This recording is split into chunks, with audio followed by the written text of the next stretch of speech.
अरे बहू, तेरा काम निपटा कि नहीं निपटा? ना जाने क्या क्या खटर पटर करती रहती है।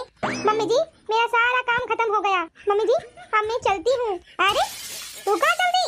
मम्मी जी, आपको बताया था ना, मेरे पापा की तबीयत ठीक नहीं है, उन्हीं के पास जा रही हूँ। अरे तू कल परसों ही तो मिल के आई है, फिर चल दी आज? तो क्या करूँ मम्मी जी, उनकी देखभाल करने वाला अभी तो कोई नहीं है। ना तो वो ढंग से खाते हैं, ना ही अपना ख्याल रखते हैं। जाऊंगी तो उनको खाना बना के खिला दूंगी और उनका जो काम होगा थोड़ा बहुत वो भी कराऊंगी। ठीक है, जा।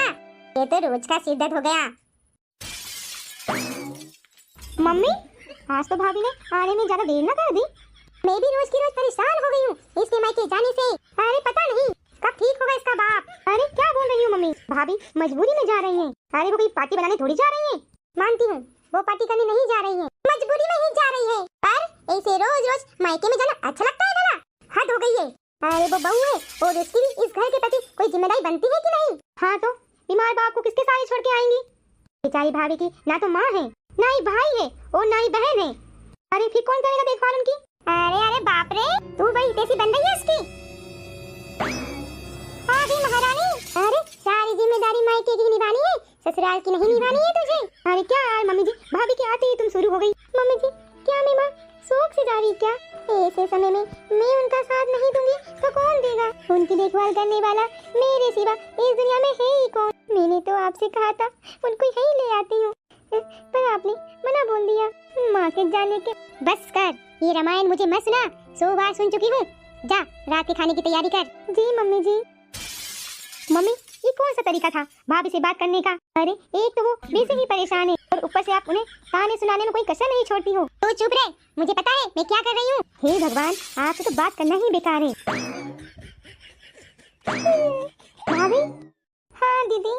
भाभी, वो आप मम्मी की बातों का बुरा मत माना करो। दीदी, मैं बुरा नहीं मानती मम्मी की बातों का, और मैं बुरा मान के जाऊंगी भी तो कहाँ? भाभी, आप एक काम क्यों नहीं करते? अरे आप अपने पापा को यहाँ क्यों नहीं बुला लेते और आप उनकी अच्छे से देखभाल भी कर सकोगे और उनका भी यहाँ मन लग जाएगा। दीदी, ये बात मैंने मम्मी जी से कही थी पर उन्होंने साफ मना बोल दिया। हाँ मुझे याद आया, आपने कहा था मम्मी से और मम्मी ने साफ मना बोल दिया था। भाभी, मेरे पास एक आइडिया है। मम्मी जी।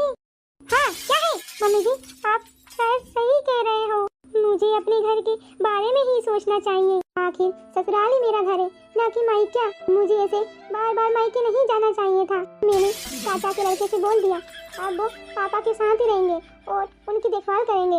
अरे मैं तो ठीक ही कहती हूँ, पर तो मेरी सुने कहाँ। चलो ठीक है, देर से ही समझ में आया तो चलो बला छुट्टी। अरे मम्मी, ऐसा क्या हुआ? आज भाभी अभी तक गई नहीं अपने मायके, अकल आ गई उसे? मतलब? अरे मतलब ऐसा कि उसको समझ में आ गया ससुराल ही उसका अपना घर है, ना कि मायका। उसने अपने पापा को चाचा के यहाँ भेज दिया। अब वो इसकी देखभाल करेंगे। अच्छा हुआ, मुझसे तो पिंड छूटा।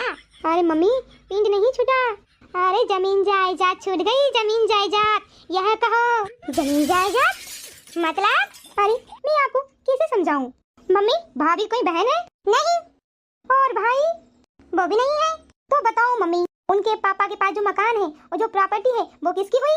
अरे बहू की हुई और किसकी हुई? अब शायद तुम्हारी बहू की नहीं होगी। अरे तू तोड़ मोड़ के बातें क्यों कह रही है? सीधे सीधे साफ साफ बोलना।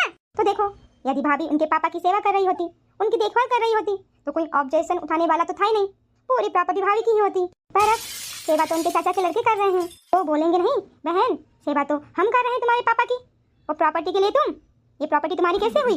वो भी हमारी होगी। अरे हाँ, ये बात तो मेरे दिमाग में आई नहीं, ये तो मैंने सोचा ही नहीं। बहू ने तो कह दिया कि उनके पापा चाचा के यहाँ रहेंगे, अब मैं क्या करूं? अरे बोली मम्मी, अभी भी कोई देर नहीं हुई है, भाभी से कह दो कि जाके उनके पापा को ले आए, वो यहीं पर रखे और उनकी यहीं पर सेवा करे, साथ में घर का काम भी करती रहेंगी भाभी और उनके पापा की सेवा भी करती रहेंगी। अरे तू बड़ी समझदार हो गई है। अरे बहू इधर आना तो। हाँ मम्मी जी। देख बहू, तू सोच रही होगी कि मैं बहुत बुरी सास हूँ, पर इतनी भी बुरी नहीं हूँ मैं रात भर सोचती रही तेरे बारे में। मुझे बहुत पछतावा हुआ कि मैंने एक बीमार बाप को उसकी बेटी से अलग कर दिया। अब पता नहीं बुढ़ापे में तेरे पापा के पास कितना समय है, ऐसे समय में तुझे उनके पास रहना चाहिए।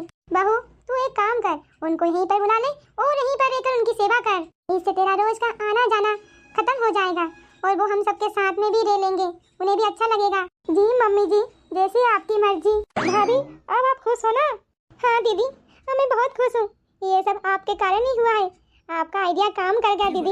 आपने जो आइडिया दिया उससे मैं अपने पापा को अपने साथ रख सकती हूँ। बहुत बहुत धन्यवाद दीदी। ऐसी नंद भगवान सबको मिले आपके जैसी। दोस्तों, आपको हमारा वीडियो अच्छा लगा हो तो वीडियो को लाइक